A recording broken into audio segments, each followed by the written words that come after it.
les doy las claves y las cuelgo en el canal, ¿ya? Me las pasan y le tomo foto y le pongo las claves para colgarlas ahí, ¿ya? Bien, a ver si me dan un 5 para poder compartirles por aquí el material. Tu, tu, tu, tu, tu. Tarararara.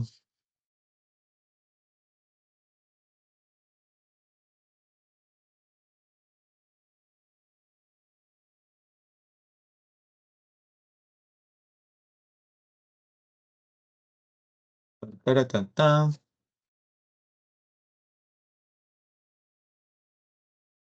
¿Alguna duda por ahí que quizá tengan respecto a algo por ahí? No sé, preguntas anteriores. Ahora les voy a clavear el material y lo cuelgo ya en el canal. El día lunes, en el momento de consejerías académicas, me habían pasado algunas fotos con de las preguntas de HP y de HU, pero me olvidé de descargarlas y cuando cerré el Meet, el Microsoft Teams, lamentablemente no había forma de recuperar las fotos. Entonces me lo mandan y por aquí lo descargo y ya lo empiezo a clavear, ¿ya? Porfas. Muy bien. Les voy a compartir por aquí mi ventana. Listo. Desde el tercer militarismo hasta el primer gobierno de Fernando Belaúnde Terry. ¿Ya? Eso es lo que tenemos para el día de hoy. Antes de poder iniciar, a ver, para tomarme la foto respectiva con ustedes, chicas y chicos. A ver, denme un 5. Un 5 5 sin corriente. Ahí está. Vamos a tomarle ya en 3, 2, 1. Tarán. Ok, ahora sí. Bueno, cualquier duda, los estoy leyendo por acá por el chat, ¿ya? Los que tengan su examen ahí a la mano, ya saben que, por favor, no sé quién me podría. Ah, ya, lo máximo, Isaac. Isaac ya me está mandando por aquí la pregunta 65. Perfecto. Ahí la clave al ojo sería enano, Nanchok, ¿ya? La pregunta 66. Muy bien, gracias. La pregunta 67 también. Ándame pasando el resto, por favor. Isaac. Ya guardé esta imagen ya. Exacto, sí. Ok, vamos, voy a chequearla con calma aquí la pregunta 67 que está ya ahí un poco larga, pero ahorita con calma la chequeamos, ¿ya? Bien, les comparto entonces el material. Acá tenemos entonces, vean, desde el tercer militarismo hasta el primer gobierno de Fernando de Belaúnde Terry. Si este tema se hace un poquito complicado porque hay muchos gobiernos, les tengo una buena estrategia para que lo puedan hacer lindo. ¿Cómo?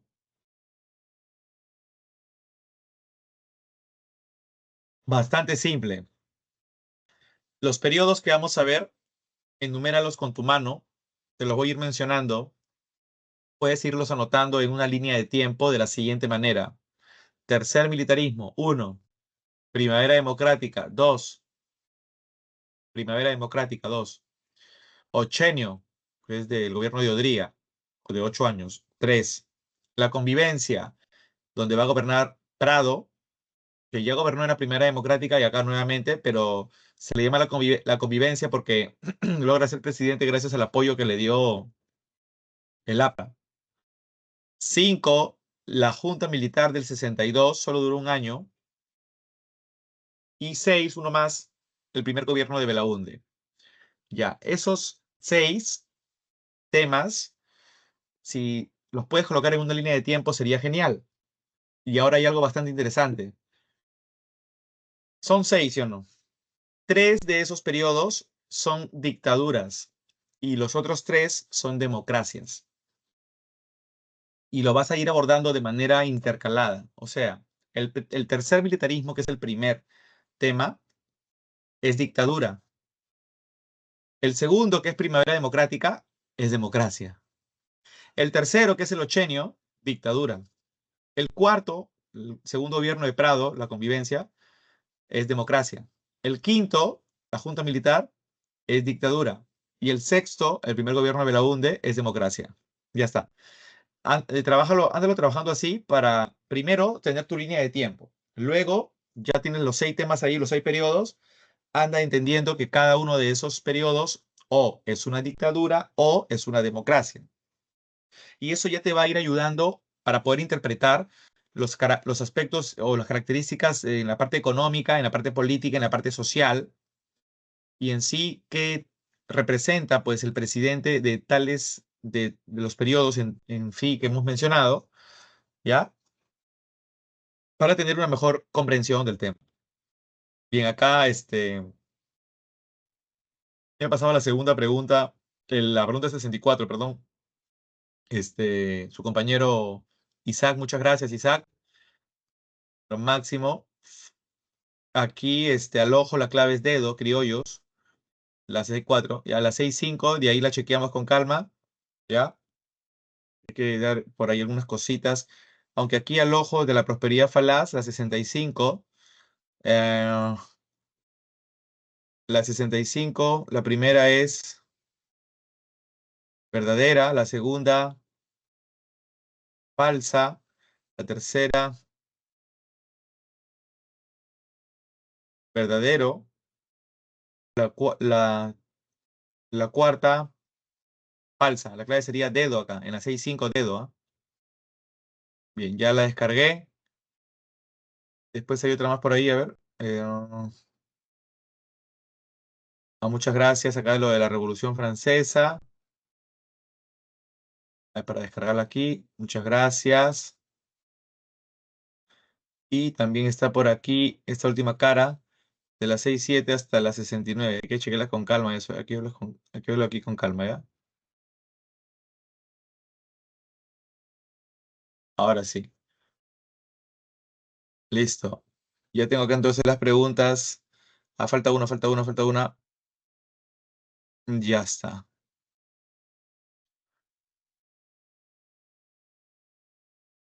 Listo.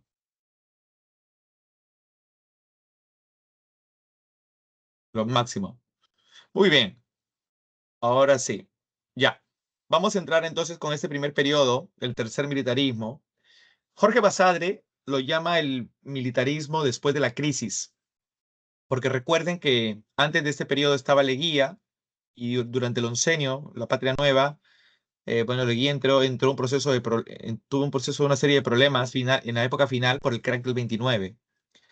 El Perú ya no pudo seguir pidiéndole prestado a Estados Unidos y nuestras materias primas cayeron estrepitosamente. ¿No ves que Estados Unidos estaba en un proceso de depresión?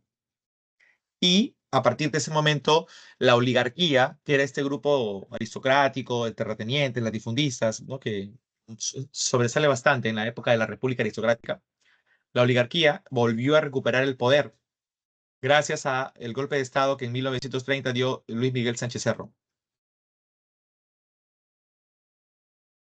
Entonces, a partir del periodo del año 1930 con Sánchez Cerro, se inicia el llamado, pues, tercer militarismo, ¿ya? Pero no solamente Sánchez Cerro gobernó de manera dictatorial, ¿no? También se lanza elecciones, va a haber un gobierno de Sánchez Cerro, solo va a durar 2 añitos, del 31 al 33, porque lo matan, y para cerrar el tercer militarismo viene Óscar R. Benavides. Este nombre ya te suena porque él gobernó en la primavera, en la República Aristocrática, cuando le dio golpe de Estado al Pan Grande, ¿ya? Y este es su segundo gobierno, el de Óscar R. Benavides. Esos 3 momentos, junta militar, gobierno de Sánchez Cerro y segundo gobierno de Óscar R. Benavides, son los 3 momentos que conforman el tercer militarismo. Mira, 3 momentos para el tercer militarismo, práctico. Ahora, algo interesante. El tercer militarismo es el último periodo de los militarismos que hay en la historia del Perú. O sea que no hay un cuarto militarismo. No existe eso, ¿ya? Si hacemos un repaso, el primer militarismo empieza después de la independencia y por eso Basadre le llama el militarismo después de la victoria. El segundo militarismo empieza después de la guerra con Chile. Por eso que Basadre le llama el militarismo después de la derrota. Y el tercer militarismo empieza después de la crisis del 29 y por eso Basadre le llama el militarismo después de la crisis. ¿Ya? El primero después de la victoria, el segundo después de la derrota y el tercero después de la crisis. Bueno, a nivel político están las características respecto a que son regímenes autoritarios con influencia del fascismo europeo. El fascismo recuerda que es una ideología y sistema político de carácter autoritario, totalitario, y en ese sentido, la clase más poderosa del Perú, en este caso la oligarquía, es la que tiene el poder, es la que tiene el mando. Solo que ha puesto a los militares para que ellos dirijan el gobierno de una manera fuerte, autoritaria, ¿no? Mandona.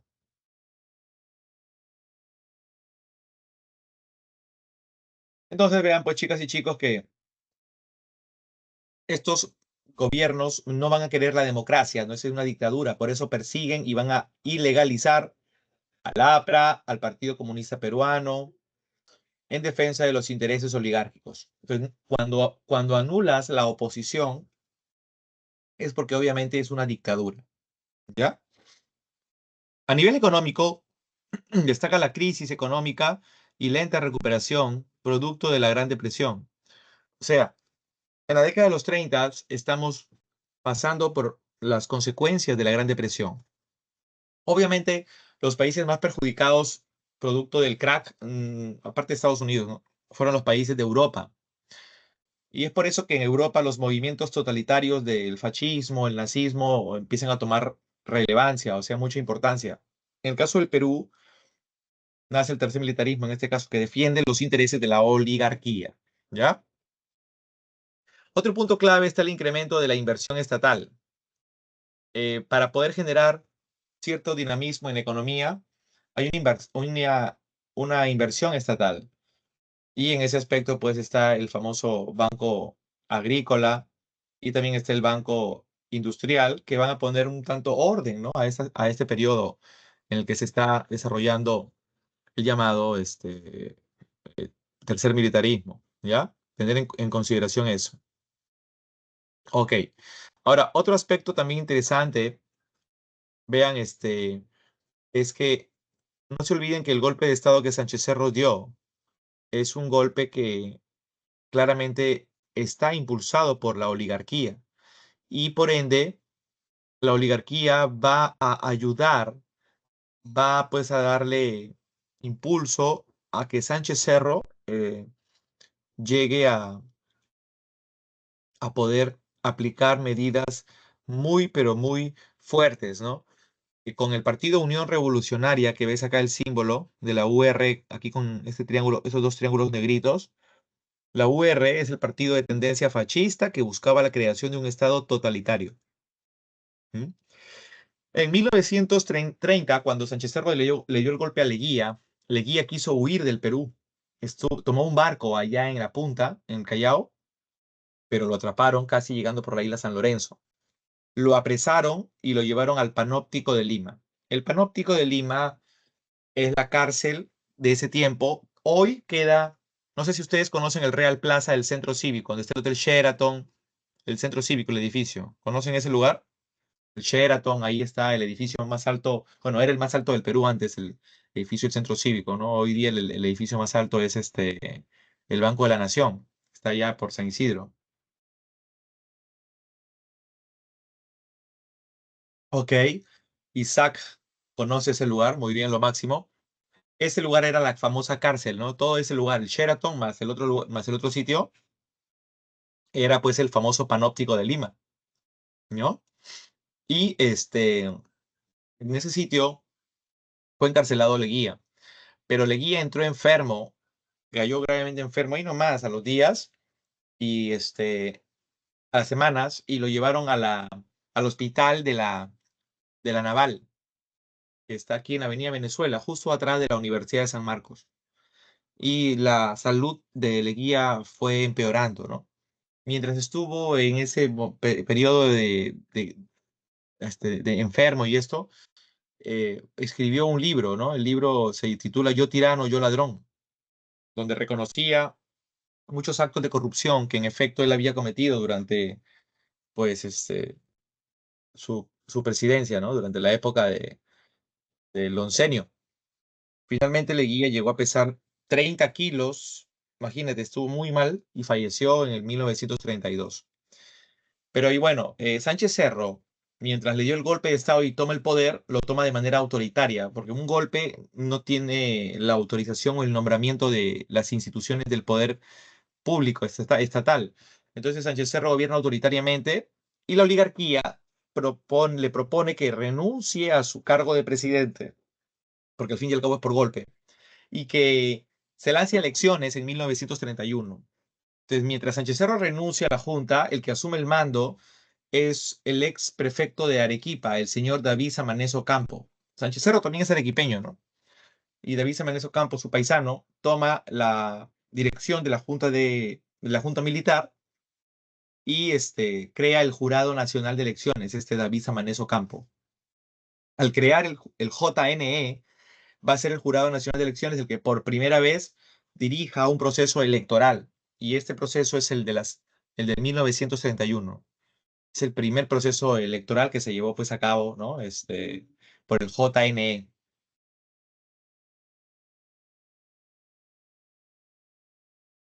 Y con todo esto, vamos a ver, pues, chicas y chicos, que a partir de este momento se da todo un apoyo de la oligarquía a Sánchez Cerro con el diario El Comercio. Ustedes saben que El Comercio, pues, es el diario de los Miro Quesada y representa también el periódico de los grupos de poder. Al darle todo el respaldo a Sánchez Cerro, los medios de comunicación, ustedes recuerden que siempre son los que llevan adelante, ¿no? Un proceso electoral, o sea, ayudan a generar tendencias y te incitan de alguna manera a pensar como ellos quieren que pienses, ¿no? Entonces ahí es donde se da toda esta situación, pues, ¿no? Claro, a partir ya de la elección con con el apoyo de la oligarquía, con el diario El Comercio, o sea, Víctor Raúl Ayala de la Torre para poder frenar un poco toda una campaña terrible que estaban haciendo contra él, ¿no? Porque durante todas las elecciones en El Comercio salían titulares que iban en contra de Aya de la Torre. Entonces, acá a Aya de la Torre lo trataron de ladrón, lo trataron de antipatriota, lo trataron de traidor, dijeron que era homosexual, ateo, o sea, que por poco lo dicen terrorista ya. Así es que eso generó que se empiece a darle un respaldo a Sánchez Cerro. Y en el momento en que ya tú sabes cómo es la gente, muy fácilmente le hacen tendencia, ¿no? En las elecciones, Aya va perdiendo la cantidad de votos de APRA y gana Sánchez Cerro, ¿ya? Por si acaso, en esas elecciones no solo se presentó el partido de la Unión Revolucionaria y el APRA. El APRA en realidad era conocido como Partido Aprista Peruano, PAP, así fue inscrito en el Jurado Nacional de Elecciones, ya que solamente como APRA fue fundado en México durante los años 20 en el exilio de Aya de la Torre allá. Y es por eso que candidateó como Partido Aprista Peruano. Bueno, y hubieron otros dos partidos más también. Estaba la Coalición Nacional, que es otro partido adicional, ¿ya? Y también el Partido Demócrata. Hubieron entonces cuatro partidos que candidatearon. Pero bueno, los dos más altos eran el Partido Aprista Peruano y la Unión Revolucionaria. Y pues, Aya tenía para haber ganado, solo que le hicieron una campaña, como te digo, nefasta. Así es que Aya no quiso reconocer la victoria de Sánchez Cerro, pero con toda esta trafa y corrupción, ya era en efecto eh, elegido, le daban el Jurado Nacional de Elecciones, le dio el check y así inicia el gobierno de Luis Miguel Sánchez Cerro. Ahora, recuerda que Sánchez Cerro otra vez, ¿no? Dio el golpe de Estado, el golpe militar contra Leguía, y presidió la Junta Militar. Luego ya sabemos que renunció y su paisano David Samaneso Campo creó el JNE. Y bueno, ahí están las victorias de las elecciones de Sánchez Cerro en 1931, de la manera como te expliqué. Ahora sí, hasta el momento, ¿alguna duda o consulta?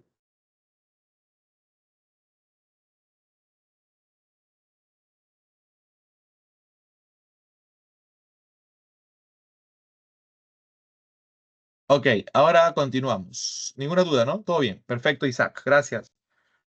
A nivel económico, llegó la misión Kemmerer para poder hacer una reforma del Banco de Reserva que se había fundado en la época de Leguía y ahora, con la reforma, se llama BCRP, Banco Central de Reserva del Perú. Como la oligarquía había regresado de Europa, ya después de la caída de Leguía, porque cuando Leguía fue presidente, Leguía quiso barrer con los oligarcas, después muchos huyeron, llegaron hasta Europa y ya cuando Leguía cayó, vuelven al Perú. Uno de ellos era uno de los representantes de Prado, del Imperio Prado, el señor Manuel Prado Garteche, ¿no? Y Prado Garteche llegó a ser, pues, presidente del BCRP. Prado Garteche luego sería presidente del Perú 2 veces. Ese Prado Garteche es hijo de Mariano Ignacio Prado, el famoso líder durante la guerra contra España en 1865, el que lideró la Cuádruple Alianza con Perú, Chile, Bolivia y Ecuador. El mismo que también fue presidente después cuando estalló la guerra con Chile, ¿no? Mariano Ignacio Prado tuvo a su hijo y su hijo es Manuel Prado Garteche, ¿no? Antes de que sea presidente del Perú 2 veces, fue presidente del BCRP. También está la creación de la SBS, la Superintendencia de Bancos y Seguros. Recuerden que este, la reforma de la misión Kemmerer, del economista de Harvard, Edwin Kemmerer, tiene por fin hacer todo un reacomodo monetario, un reacomodo en comercial, de qué materias primas vamos a exportar. Si el Perú puede crear por ahí algún impuesto que le pueda generar ingresos, se crea, por ejemplo, el impuesto a la renta, ¿no? Entonces, bien, acá está entonces este, el símbolo del Partido Aprista Peruano que rechazó la victoria de la UR, denunciando un fraude electoral con la pérdida de ánforas de Ancash y Cajamarca. Ustedes saben que para todo se dan maña, pues, ¿no? En las elecciones. Y acá arriba está Luis Antonio Flores, ministro del Interior y líder fascista de la Unión Revolucionaria. Ya. Bueno, ahora quiero que vean que siendo presidente Sánchez Cerro, una de sus políticas fuertes llegó a llamarse Ley de Emergencia.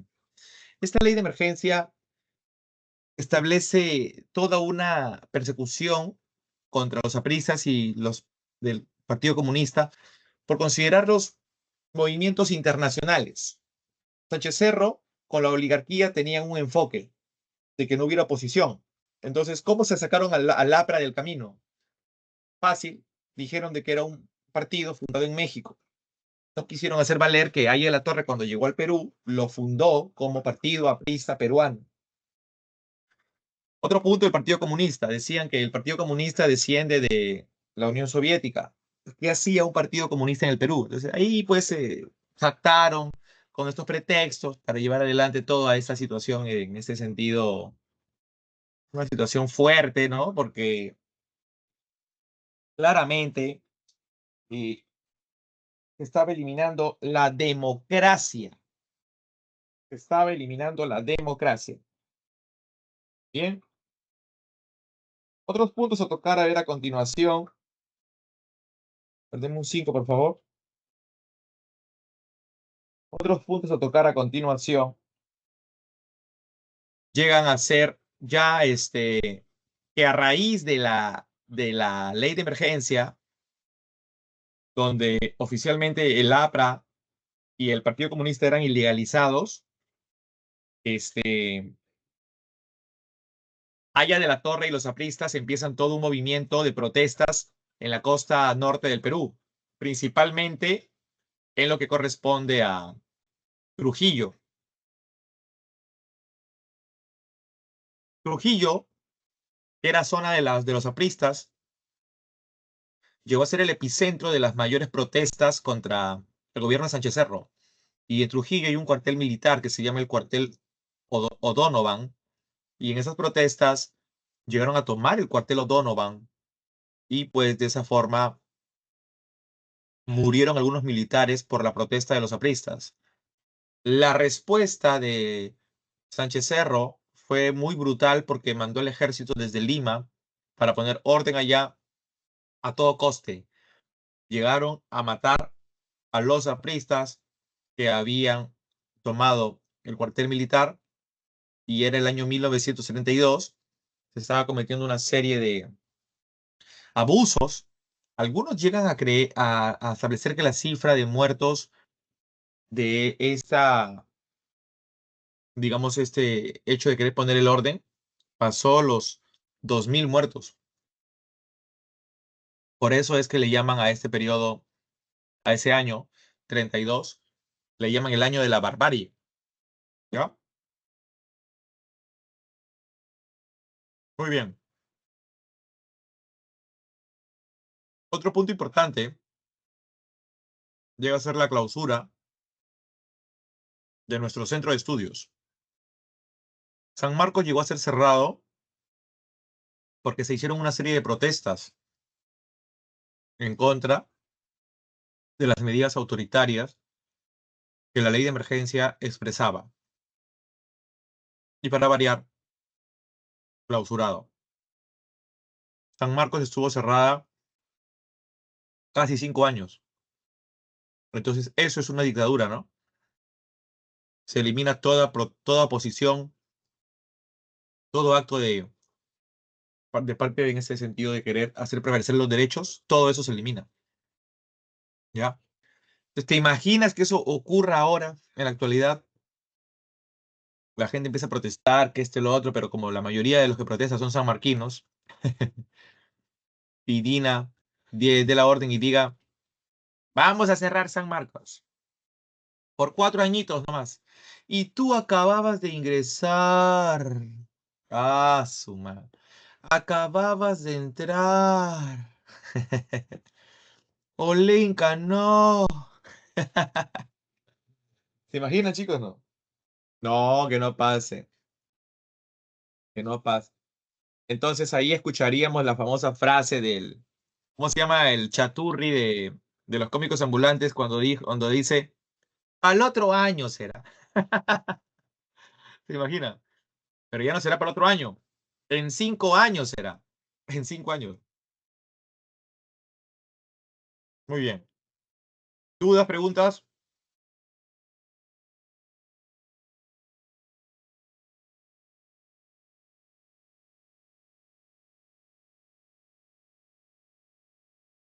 Perfecto.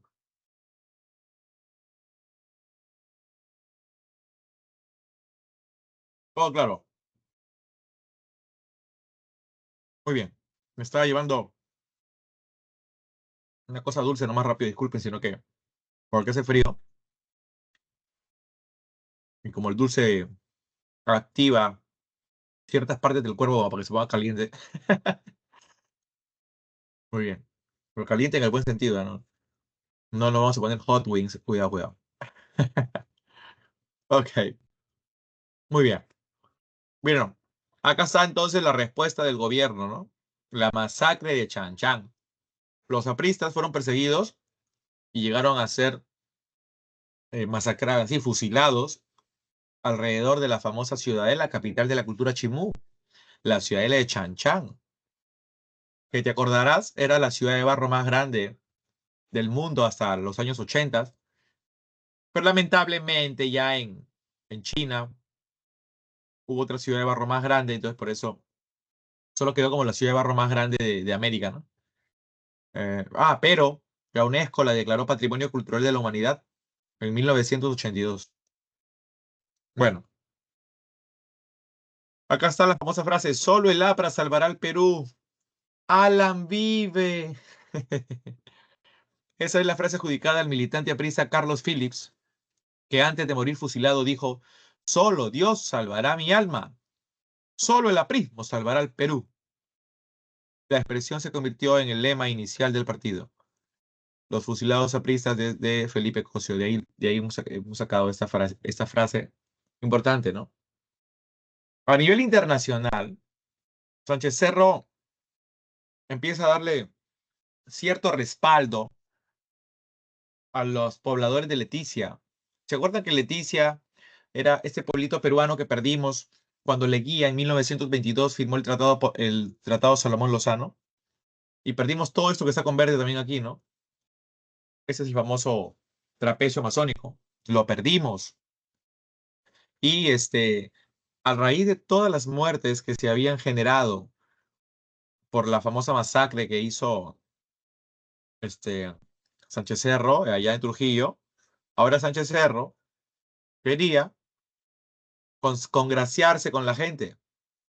Y por congraciarse con la gente, empezó con esta campaña nacionalista de que hay que recuperar Leticia, que sí, que hay que recuperarlo, que sí. Y en eso de que hay que recuperarlo, es ahí donde instiga a que también el trapecio masónico hay que retomarlo y que el Tratado Salomón Lozano queda sin efecto. Y por esa razón es que lo van a terminar asesinando. Acá está la escultura de la tumba de Sánchez Cerro, ¿no? Lo que Sánchez Cerro no entendió es que ese tratado se firmó en efecto, claro, por Leguía, pero no porque a Leguía en sí se le diera la gana de regalar algo, sino porque Estados Unidos quería saldar una deuda que tenía con Colombia y la única manera de pagarle era haciendo que el Perú le cediera a Colombia esa zona, el trapecio amazónico, incluyendo el pueblo de Leticia. Y así ocurre la muerte, la muerte de Sánchez Cerro en el hipódromo de Santa Beatriz. Hoy eso es el campo de Marte, por el militante aprista Abelardo Mendoza. Ahora les cuento un datazo. Luego que a Abelardo Mendoza Leiva es un jovencito de 17 años, un cachimbo. Bueno, Abelardo Mendoza le dispara, ¿no? Cuando Sánchez Cerro se estaba yendo ya del campo de Marte, o sea, Sánchez Cerro había avivado a las tropas peruanas, que eran como más de 20.000 soldados, para que vayan a una guerra con Colombia. En lo que se está retirando del hipódromo, dentro del pocotón, del montón, la masa de la gente, sale este jovencito y Sánchez Cerro estaba en el copiloto del jeep saludando a la gente y le caen 3 balazos. Bueno, este jovencito le metió 3 balazos, pero esos 3 balazos, algunos decían Sánchez Cerro, el Kennedy peruano.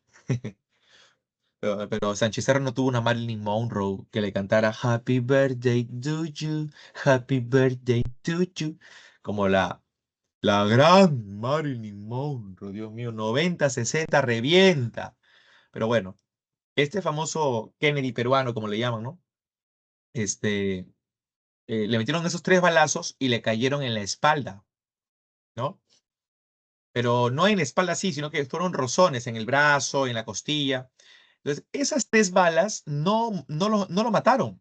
¿A qué le pasó al jovencito? Después que disparó, que le dispararon, que él disparó, la policía le metió 11 balas y con las lanzas que los policías tienen, portaban unas lanzas, le incrustaron 2 lanzas, y ya se murió. Vieron que era un militante aprista, que venía de Cerro de Pasco, que era heladero, pero que lo que no le co- lo que nunca cuadró era que hace un chico con esas condiciones de tan pobre, ¿no? Un heladero, pues, ¿no? Que viene de Cerro de Pasco y todo lo demás, con un revólver tan caro. Eso nunca cuadró, ¿ya?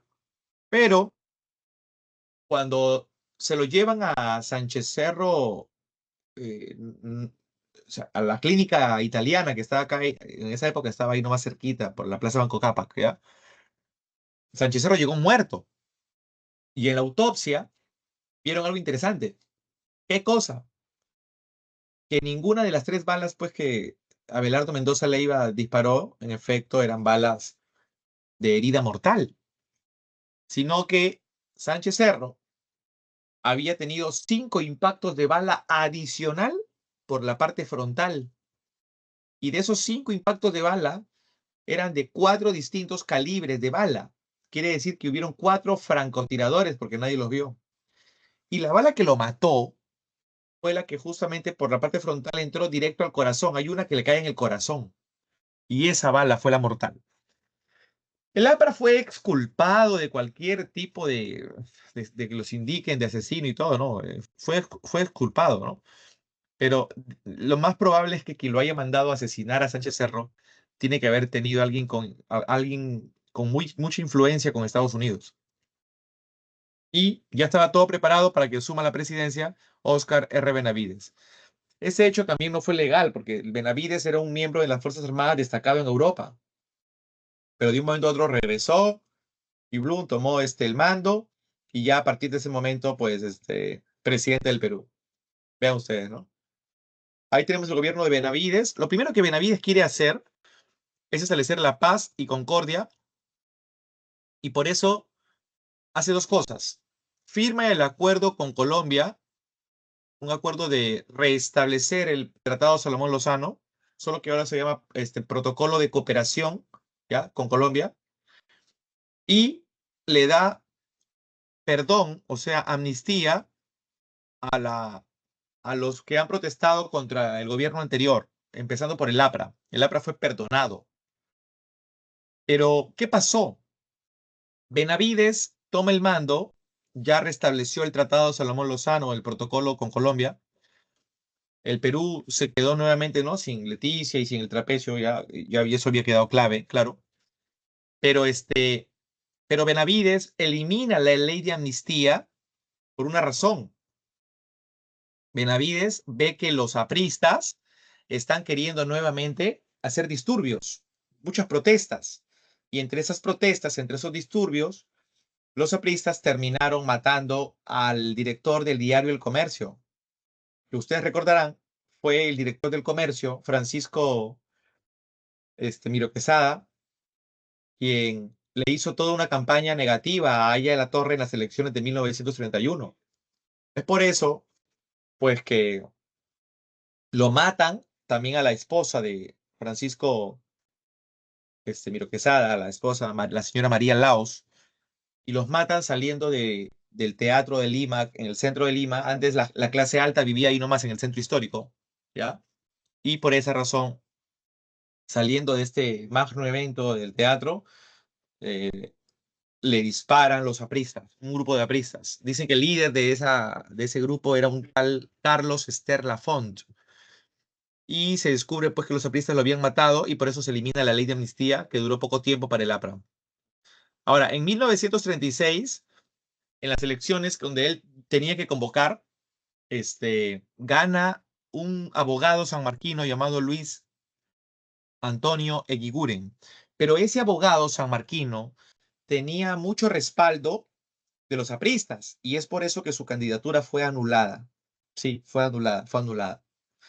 Y el Congreso le dijo a Benavides, Benavides, te vas a quedar 3 años más hasta el 39 y intenta mantener en equilibrio el Perú, pues. Bueno, una de las obras a nivel cultural es el Código Civil de 1936. Este Código Civil le dio una normativa en derechos a todos los ciudadanos y ciudadanas en el Perú. Ha sido reemplazado por el Código del año 87, que es el que está vigente actualmente. Bueno, pues a nivel económico está la reactivación de las exportaciones, como algodón, pesca, minería, para que el Perú se mantenga. A nivel social, Benavides crea el Ministerio de Educación, Salud Pública, Trabajo y Asistencia Social. O sea, antes estaban mezclados todos estos ministerios en uno solo. Ya luego se van a ir separando, el de Educación por acá, el de Salud por acá, el de Trabajo y Asistencia Social por otro lado. Una obra interesante fue la construcción de la carretera panamericana, que ya tú sabes es la carretera más larga de toda América, ¿no? Empieza pues en Chile, pasa por Argentina y de ahí Perú y hasta arriba hasta Alaska. Increíble, ¿no? Otra obra interesante fue el Hospital Obrero Guillermo Almenara. Esta es una obra que intentó darle pues Benavides a los obreros para que más obreros apostaran por el gobierno de Benavides, ¿no? Benavides nunca oficializó al APRA, lo reconoció ya después de la ley de amnistía que dio. Y el mismo Benavides quería generar una separación también de la Unión Revolucionaria. Él no quería tener mucho contacto con las grandes élites. Bueno, también está la construcción del Palacio de Gobierno y de Justicia. Recuerden que el Palacio de Gobierno fue terminado por el arquitecto Ricardo de la Jara Malinowski en 1938 y destaca por su lujo y elegancia, ¿no? Y acá está la construcción de la carretera central que formó parte de obras públicas para incrementar los puestos de trabajo en el contexto de la Gran Depresión.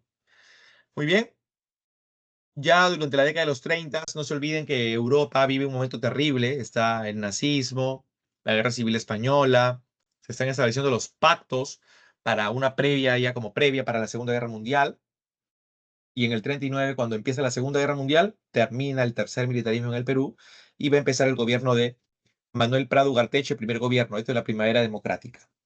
Antes de continuar con esto, vamos a desarrollar las dos primeras preguntas, por favor, chicas y chicos, que acá estaban en nuestra separatita, ¿ya? Aquí se las voy a pasar, se las voy a compartir.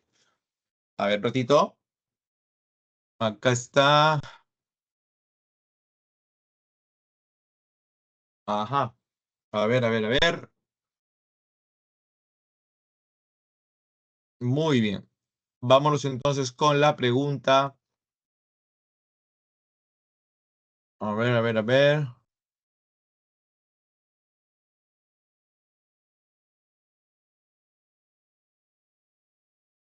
La pregunta número uno y la pregunta número dos, ¿ya?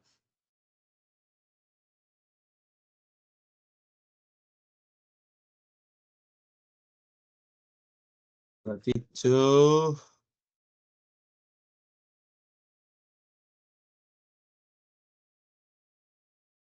Un ratitito, por favor.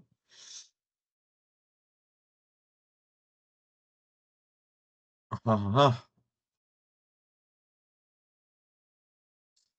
Ya está.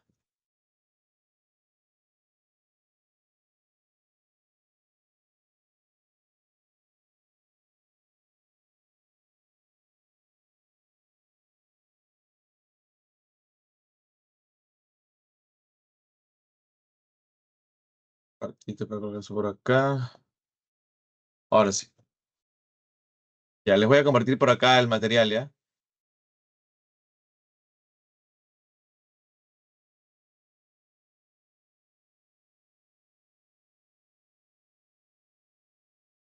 Ok, ahí está la primera pregunta.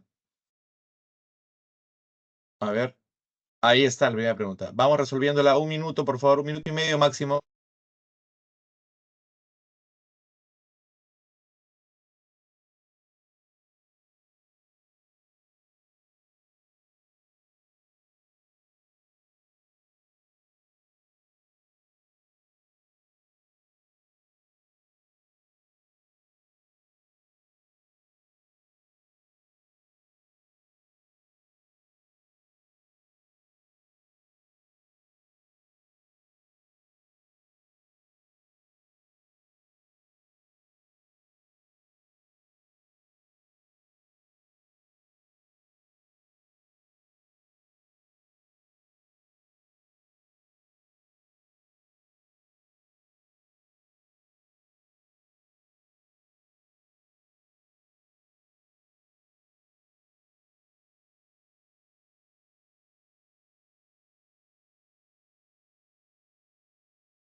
Ok.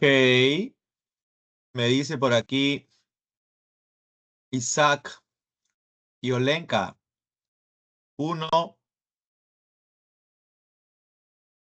enanito. Muy bien. Y 2, pesito. Muy bien. Felicitaciones, Olenka Liz, Guaigua Claudio, Isaac Emanuel, Aquise Raimondi.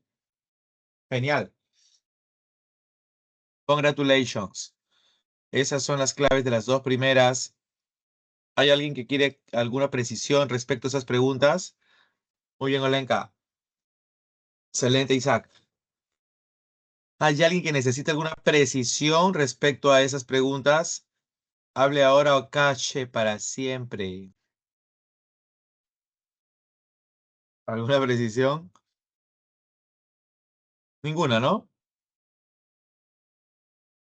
Ya. Ok. Nos vamos por acá entonces. Sí, sí, sí, sí.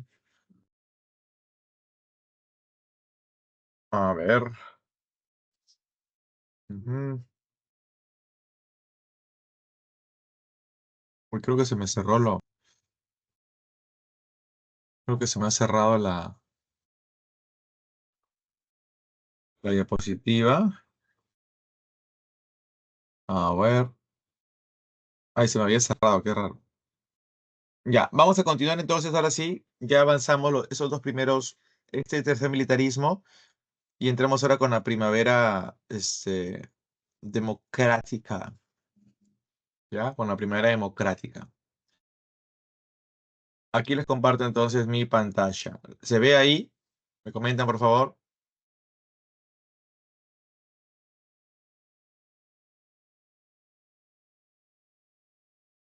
¿Sí se ve lo que estoy compartiendo? Por favor, coméntenme.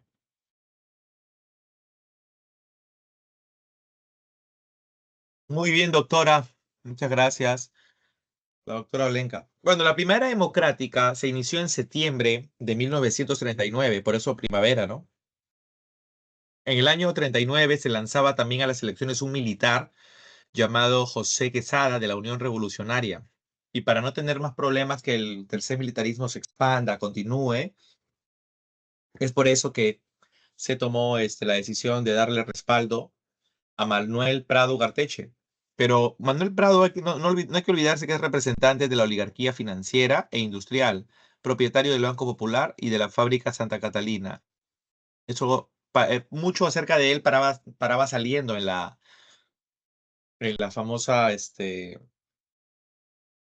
en esa época, en la revista Oiga, eh, mucha propaganda acerca de los Prado. Los Prado eran, pues, wow, unos poderosísimos. Sin embargo, Prado no va a gobernar de una forma no respetando los derechos de las personas. Es por eso que es una democracia. Ya a partir de ese momento empieza la democracia.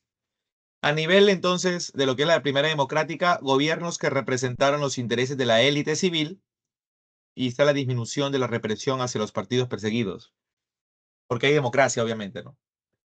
A nivel internacional, el Perú se declaró neutral, pero tuvo una clara afinidad con los aliados en la Segunda Guerra Mundial. O sea, sabemos que había estallado la Segunda Guerra Mundial, ¿no? Este nuevo conflicto por un nuevo reparto de territorios entre las potencias imperialistas. Entonces, el Perú estuvo neutral, ¿no? Pero claro, hubo una gran afinidad hacia los aliados. Por ejemplo, ¿no? Después que los japoneses habían bombardeado Pearl Harbor el domingo 7 de diciembre de 1941 en Hawái, allá en la base del Pacífico de los norteamericanos, el Perú le dio su gran respaldo a Estados Unidos y se empezaron a encarcelar japoneses. Imagínate, japoneses, que no tenían la culpa, ¿no? Pero querían revisar que no sean personas que han huido del ataque que ocasionaron en Estados Unidos ese 7 de diciembre de 1941. Por eso se crearon aquí, incluso hasta con los alemanes que vivían acá en el Perú. Acá habían alemanes como el gran arqueólogo Federico Max Ulla, o sea, Max Ulle, como ustedes lo conocen, o la gran matemática María Reich, por ejemplo, ¿no? Ellos fueron, por ejemplo, tomados presos. ¿Pero qué tenían que ver con el pensamiento nazi? No, pues es que simplemente por ser alemanes, pues estuvo mal, obviamente, ¿no? Estuvo pésimo. A nivel político, entonces, son gobiernos civiles, hay tolerancia hacia el Partido Comunista Peruano y al Partido Aprista Peruano, ¿no? A nivel económico está el incremento de las exportaciones. El Perú, gracias a la Segunda Guerra Mundial, empezó a elevar sus exportaciones de caucho, de cobre, de hierro, azúcar. Los minerales, azúcar y caucho fue lo vital. Todo para las tropas aliadas. El Perú generó muchas ganancias gracias a esto. Es el establecimiento de una política de control de precios y el control monetario. Pero esto básicamente va a ocurrir durante el gobierno de Bustamante y Rivero, debido a que la situación en el Perú se encuentra muy mal tras el fin de la Segunda Guerra Mundial. Empezó el Estado a tomar un control de precios y monetario para que la economía no se dispare, ¿no? Hubo mucha regulación de parte del Estado. Bueno, el primer presidente de la Primavera Democrática es, ahí está, Manuel Prado Garteche, del 39 al 45. Ese es su primer gobierno. A nivel político, mira, no hubo problemas, hizo una alianza con el Partido Comunista. La razón fue simple. Como la URSS de Stalin estaba apoyando a Estados Unidos en la Segunda Guerra Mundial, desde Estados Unidos Roosevelt manda un comunicado a todos los presidentes del mundo en esa época y les dice, ¿no? Acepten al Partido Comunista, si es que en sus países hay comunismo, acéptenlo, porque ahorita la URSS me está apoyando en la Segunda Guerra Mundial, ¿no? Luego está otro punto interesante, ¿no? A nivel económico está el incremento de las exportaciones. Ah, no, perdón, estoy hablando papas. Está la legalización sindical. La legalización sindical se expresa a través de la creación de la Confederación de Trabajadores del Perú, la CTP, ¿no? Para darles beneficios. Ya los obreros están organizándose para poder obtener mejoras salariales y beneficios en sus empresas. ¿Ya?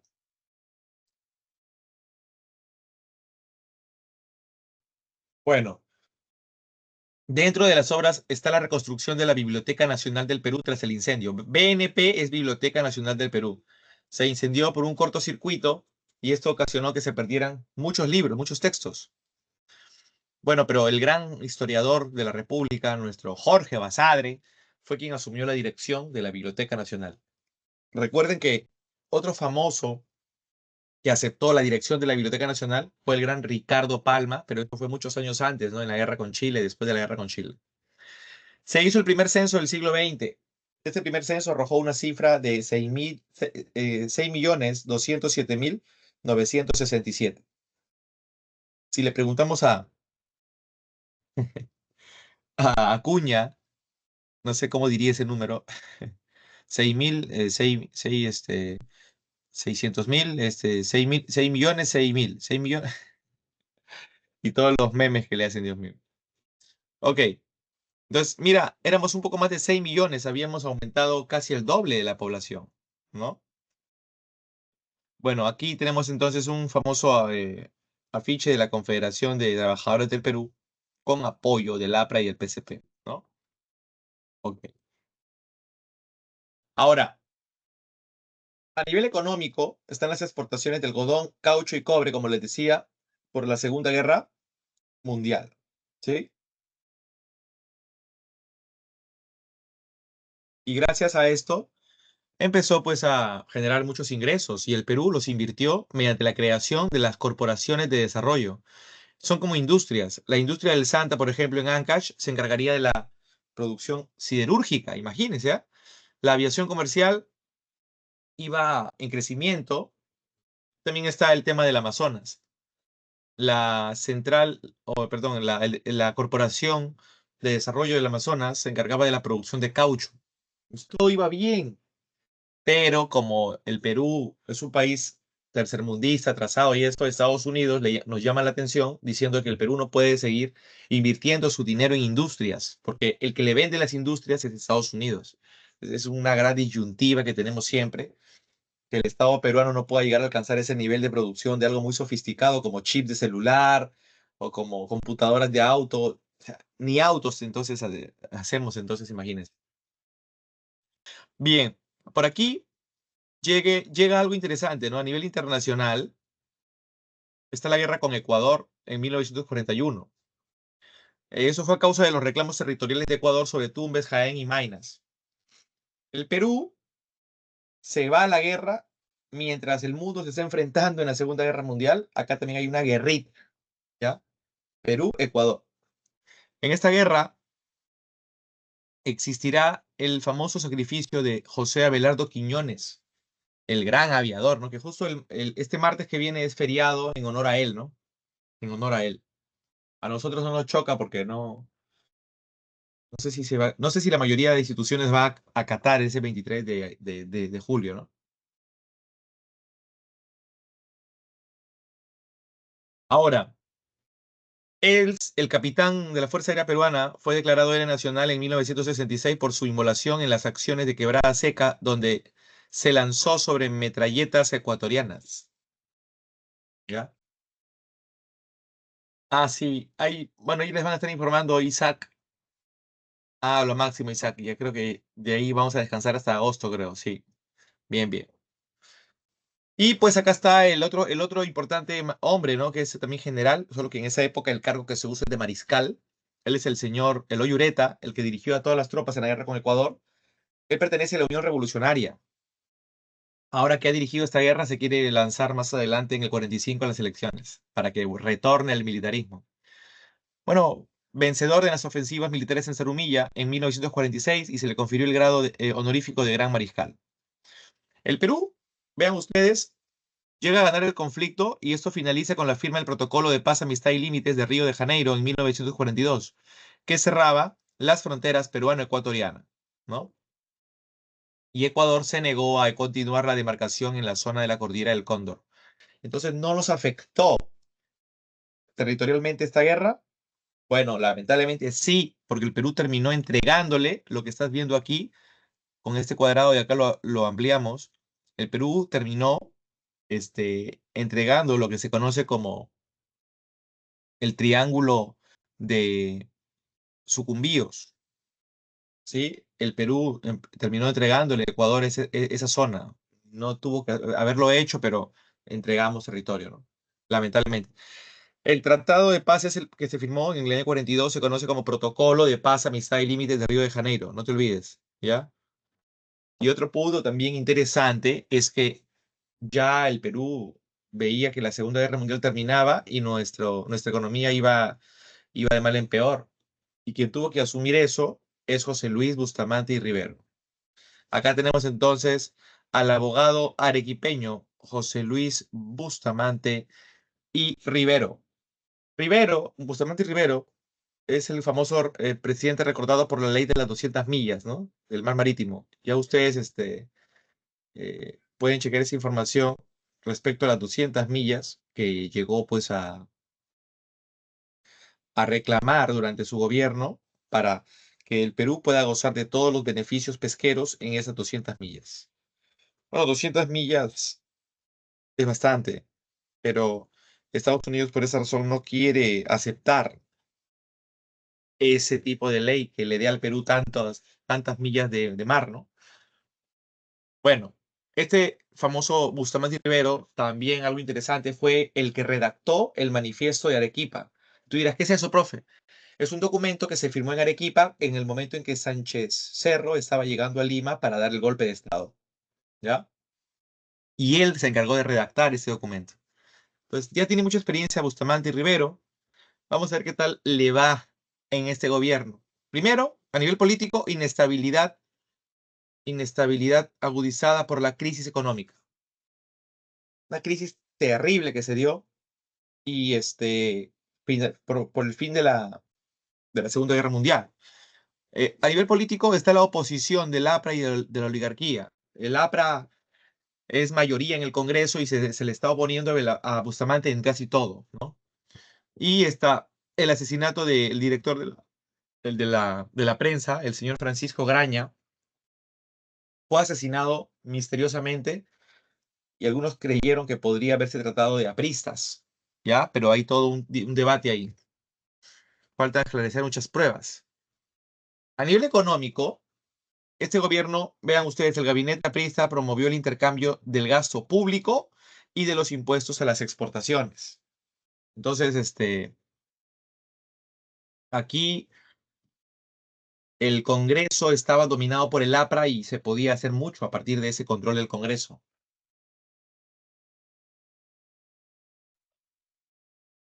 Vean, lastimosamente como cayeron nuestras exportaciones después de la Segunda Guerra Mundial, acá está el control de precios y subsidios que va a mantener Bustamante y Rivero. Ya de alguna manera Prado lo había hecho un poco, pero Bustamante lo hace completo. El Estado ayuda a controlar los precios, regula todo para poder equilibrar la economía. Está también la creación de la empresa petrolera fiscal.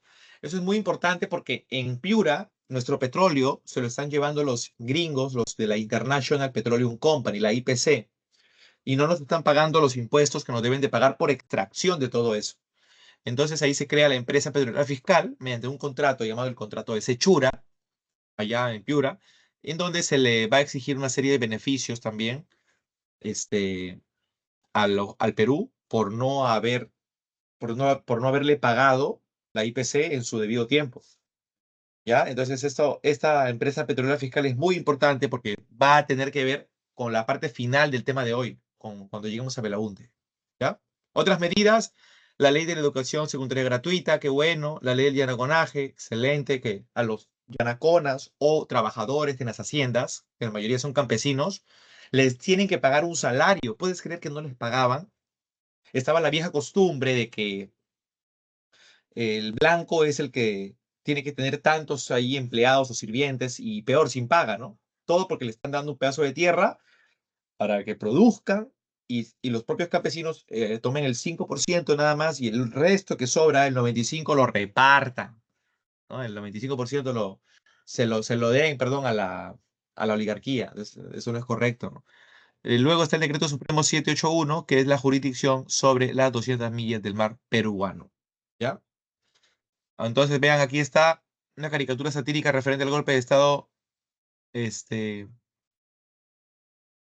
satírica, vamos a ver, caricatura satírica en referencia al golpe de Manuel Odría, acusado por Pedro Beltrán y vocero líder de la oligarquía. Entonces, vean, lo habían querido sacar a Bustamante eh, un 3 de octubre de 1947, pero fracasó ese golpe. El golpe aprista del Callao fue fallido y se le declaró en ese sentido, pues, al APRA fuera de la ley, ya que el APRA y un grupo de marinos lo había promovido, entonces lo fusilaron a ese grupo de apristas que había querido iniciar el golpe, ¿no?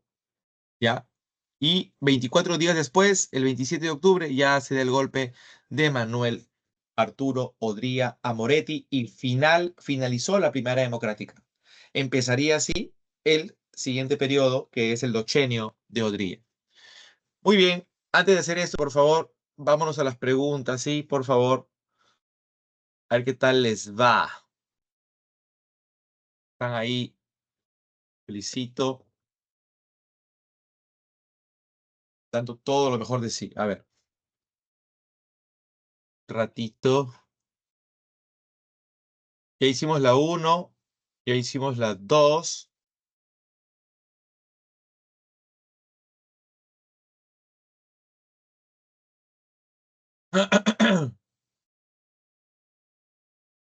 Ya, yo creo que la pregunta 3, Sufi, ¿ah? La pregunta 3, Sufi, creo, espérense.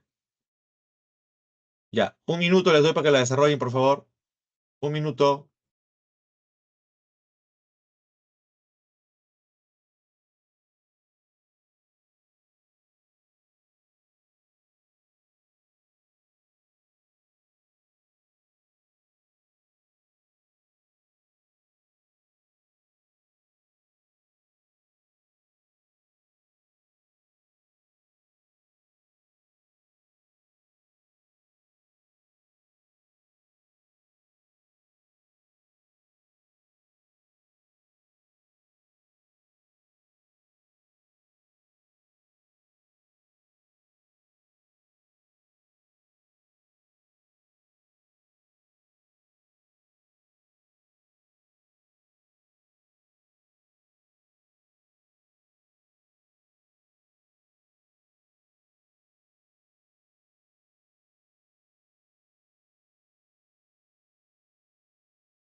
Ok.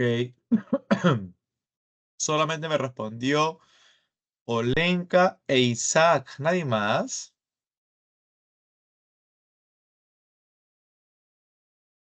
Los únicos nada más, ¿ah?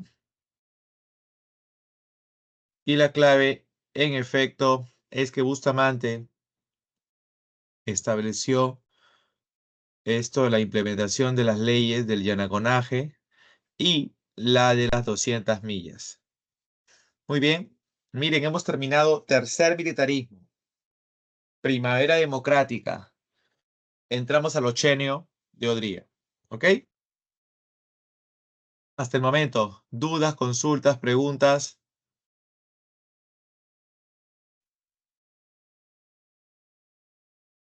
Todo claro hasta el momento, ¿no? ¿Ninguna duda por ahí?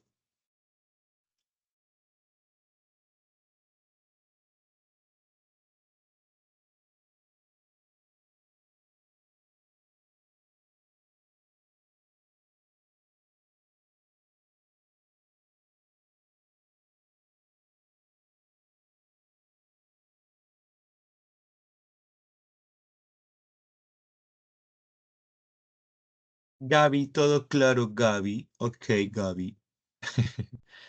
Bueno, miren, entramos al ochenio de Odría. Lo que más me gusta de Odría, pero que en realidad nada me gusta de él, pero lo que sí es que tenía buen gusto por la música. A pesar que él es oriundo de Tarma, o sea, pertenece a Junín, está en la Sierra Central, pero le gustaba la música afrocaribeño, latino, antillana. Toda esa mezcla de sonidos que representa el guaguancó, la bomba, la plena, el mambo, el bolero, un poco de jazz, toda esa mezcla de ritmos es lo que conocemos, la bomba, ¿no? Todo eso es lo que conocemos hoy día como salsa. Y a Odría, por eso es que lo llamaban el general de la alegría, porque le gustaba lo que es la música salsa, ¿no? Y claramente, pues, él era ministro del Interior de Bustamante. Sí, como lo oyen, era ministro del Interior de Bustamante. Y la oligarquía lo sedujo para que él pudiera iniciar un golpe de Estado. Ahora, el golpe de Estado que va a iniciar Odría es casi similar, casi muy parecido a lo que nosotros vamos a ver con respecto al golpe que dio Sánchez Cerro. Porque al igual que Sánchez Cerro, Odría también vino desde Arequipa. Al igual que Sánchez Cerro, Odría es financiado por la oligarquía. Ahora, va a iniciarse una junta militar, una junta de gobierno. Es una especie de lo que se llama el gobierno provisorio. Es también igual lo que inició Sánchez Cerro, esa junta que duró un año, igualito. Otra cosa interesante es que va a aplicar cuando ya esté como dentro de la junta, como, o sea, dirigiendo el Perú, va a aplicar una ley parecida a la ley de emergencia, que es la ley de seguridad interior, así se le llama, ¿ya? Entonces ahí tienes algo muy interesante respecto a Odría, que hay muchas cosas que se le parece a Sánchez Cerro en la primera parte, ¿no? Entonces, bueno, aquí está la revolución restauradora de Arequipa, como le llamó él. Con ese nombre, Odría designó a su sublevación surgida en Arequipa para derrocar al régimen de Bustamante y Rivero. El golpe fue impulsado por la oligarquía y los altos oficiales del ejército. ¿Por qué duró 8? Simple, porque su gobierno de junta militar o gobierno provisorio duró 2 años. Durante esos 2 años, proclama la Ley de Seguridad Interior que persigue al APRA y al Partido Comunista Peruano. O sea, otra vez están eliminando la democracia, ¿sí? Otra vez, ¿ya?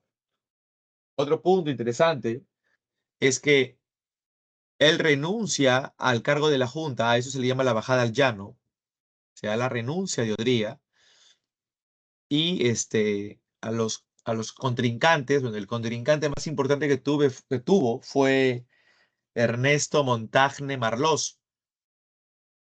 Lo acusó a Ernesto Montagne de de estar apoyado por los apristas, y por eso su partido y su candidatura fue anulada, y por eso Odría queda como candidato único. Y en 1950 obtiene la victoria electoral de la Unión Nacional Odrista, así se llama, el UNO o Unión Nacional Odrista. Entonces este gobierno ya no parece tanto constitucional, ¿no? Más bien parece prostitucional. ¿Y ahí va a durar cuánto tiempo? Va a durar 6 años. Por eso es que 6 más 2, 8.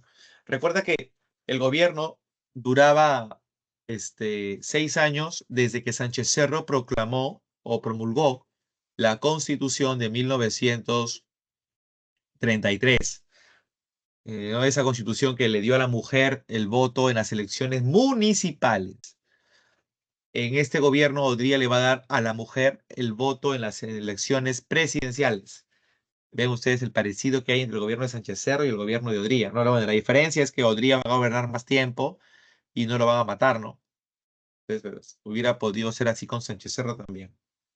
Ahora, aquí a nivel económico está la llegada de la misión Klein, que recomienda una economía de tipo liberal y ortodoxa. Entonces, la idea es que para que los cambios se generen en el Perú, este, debe de aplicarse una política capitalista, o sea, liberal, de inversiones. Ahora, ¿qué va a permitir tener tantos ingresos? Pues el estallido de la guerra de Corea. En HU, cuando estábamos en la Guerra Fría, estábamos viendo la semana pasada que se da la guerra de Corea, porque en Corea del Norte, Kim Il-sung, padre del presidente Kim Jong-un, abuelo, perdón, de Kim Jong-un, que es el presidente actual, Kim Il-sung fue el que inició la expansión del comunismo desde el norte, desde la ciudad de Pyongyang, pero los Estados Unidos, temerosos de perder un país más al comunismo y queriendo frenar este avance, mandaron a la ONU apoyó a Corea del Sur, luego llegó a Estados Unidos y el norte fue apoyado por China y por la URSS. Y por eso en la guerra de Corea, que dentro de la Guerra Fría en HU es el primer enfrentamiento indirecto entre las superpotencias, bueno, la guerra de Corea viene siendo entonces pues algo que benefició mucho al Perú, ya que permitiría acá está, permitiría el aumento de las exportaciones.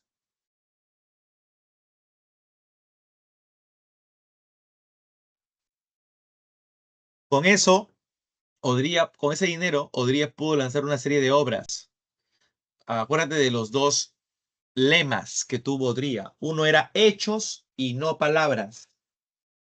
A través del hechos y no palabras, Odría quería dejar obras para que las generaciones posteriores llegaran a disfrutar de esas obras.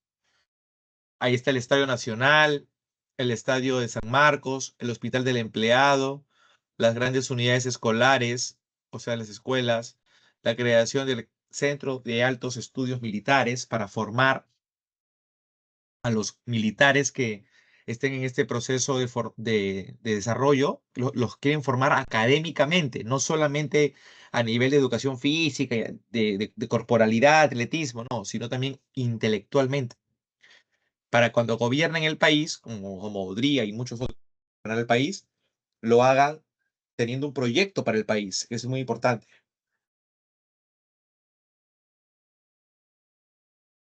Otro punto clave acá es la creación de los edificios ministeriales. Acá tenemos, vean ustedes, el edificio Javier Alzamora, que antes fue la llamada sede del Ministerio de Educación. Eso está frente al Hueco, acá en Avenida Bancay. Me dice Isaac, la Escuela de Ingenieros para ser la uni durante el ochenio, pasa a ser, correcto, ya, correcto, sí, muy bien. Justo también, en la década de los 50 se empezaron a construir, Isaac, se empezaron a fundar muchas universidades. Entonces, el primer boom que se da en la época de los 80 es lo que les acabo de mencionar ahorita con las obras de Odría. Eso se le conoce como el boom de las construcciones. Con estas obras de Odría se está desarrollando el llamado boom de las construcciones, ¿ya?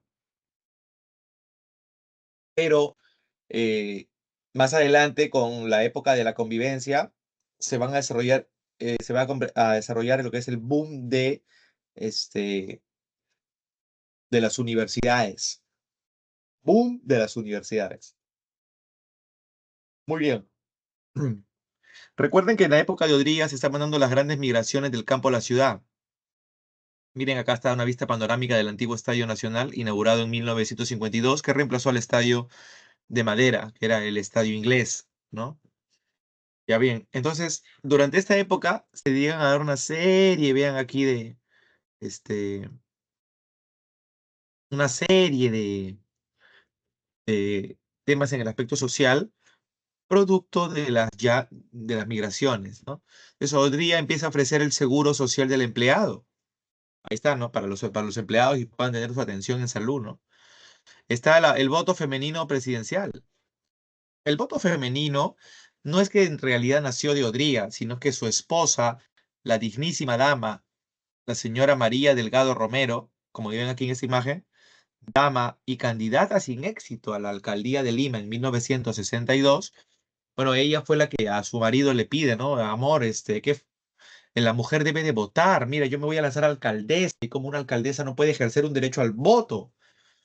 Y por eso la mujer va a votar recién a partir de 1956. Imagínense, ¿no? Aquí tenemos la masificación de la educación secundaria. Ahí está. El que dio el reglamento de la ley de educación gratuita secundaria es Bustamante, pero ya con Odría, las grandes unidades escolares eran grandes, ¿no? Colegios impresionantes. Fue justamente para toda la población que llegaba en esa oleada migratoria, pero brutal. Y la política populista con fines clientelistas que buscó, pues, Odría, ¿no? Una de esas políticas es las construcciones, es los eslogans, hechos y no palabras, o salud, educación y trabajo. ¿Ok? Acá está el famoso CAEM, Centro de Altos Estudios Militares para la Formación Superior de los Oficiales de las Fuerzas Armadas. Bueno, aquí esta foto es impresionante. Mira, la primera dama está de negro, que es la señora María Delgado. En la imagen, acá se le observa acompañada por la ex primera dama de Argentina, doña Evita Perón. Ahí está, la gran Evita, ¿no? Bien, acá está la intensificación del proceso migratorio de las provincias a Lima, lo que se le conoce como cholificación. Así se denominó este proceso, ¿no? Que la sociología le pone este nombre, y que representa proceso de incorporación de la población indígena al entorno urbano, asimilando los patrones occidentales, pero manteniendo elementos de su identidad, en este caso andina, ¿ya? Y vean aquí, pues a partir de 1950, el crecimiento demográfico de Lima impulsó el desarrollo de distritos de clase media y alta, San Isidro y Miraflores. La élite empezó a abandonar el centro de Lima ante la llegada de los provincianos. Miren, aquí tiene por aquí Ernesto Samuel Sánchez, conocido como el jilguero del Huascarán, cantante de música andina, ¿no? Y acá está llegando a Lima. O Paula Leonor Chávez Rojas, conocida como la Flor Pucarina, ¿no? Ahí está, interesante, ¿no? Interesante. Bien, Odría deja el gobierno y en 1956 se lanzan elecciones. Les comento algo interesante. Cuando Odría lanzó la ley de seguridad interior en 1949, persiguió a los partidos como el APRA, el Partido Comunista, pero a quien más se la tenía jurada era el APRA y su líder histórico, Víctor Raúl Aya de la Torre. Aya tuvo que pedir asilo político porque el gobierno lo iba a encarcelar. Y terminan dándole ahí a la torre asilo político en la embajada de Colombia, que está en Avenida 40, en Avenida Arequipa, cuadra 42. Y ahí estuvo, no me van a creer cuánto tiempo. Ahí estuvo el tiempo de, así chicos, literal, 5 años y 3 meses. 5 años y 3 meses. Estuvo allá de la torre metido en la embajada de Colombia. Odría no lo dejó salir, pero para nada. absolutamente para nada. O sea, lo tuvo vigilado todo el tiempo, todo el tiempo.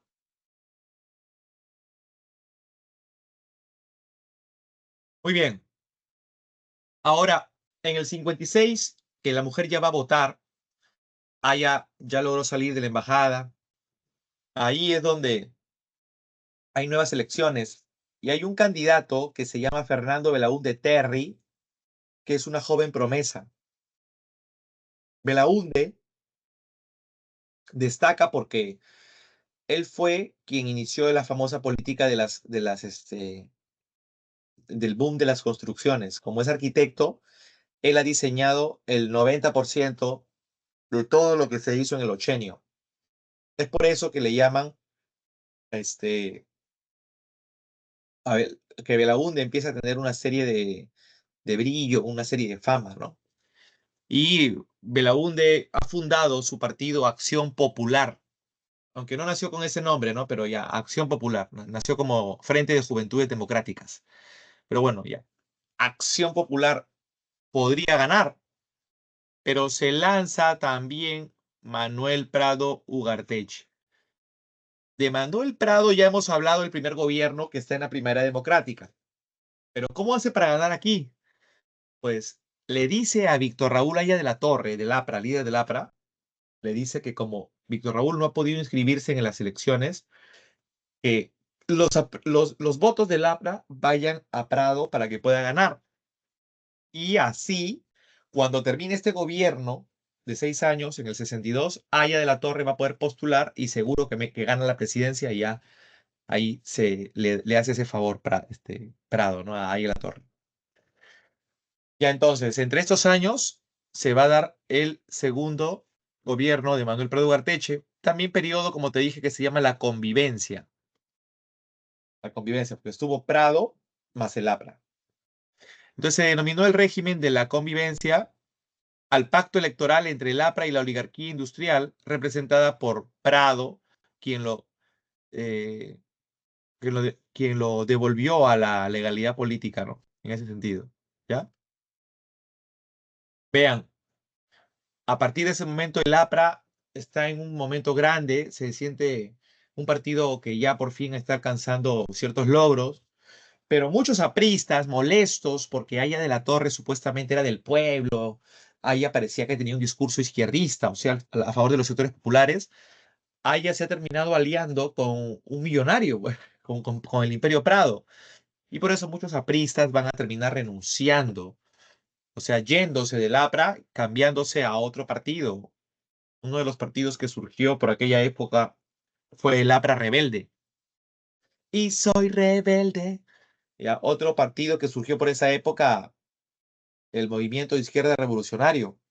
Son grupos que salen del APRA como descontentos, los seguidores de ahí a la Torre, porque este se alió con uno de los hombres más ricos del Perú, y el APRA, pues, no aprovechó el momento en el que, pues, Prado le pide, ¿no? Entonces, Aya podría haber desistido, pero no lo hizo.